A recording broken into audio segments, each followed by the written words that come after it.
বাজলো সানাই বাজলো রেশা খেলো শুভ তিথি, রাজার ঘরে ছোট রানী এলো পদ্মাবতী।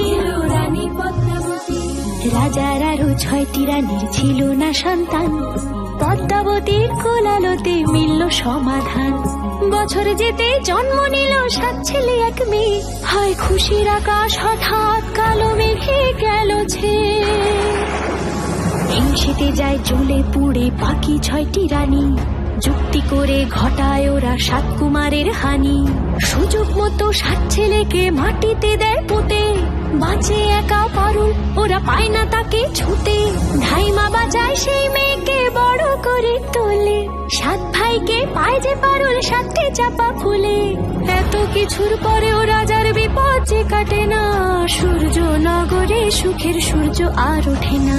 হিংসা বিবাদ বিচ্ছেদ আর প্রেমের কাহিনীতে পারুল বোন কি পারবে 7 ভাই চম্পাকে জাগাতে?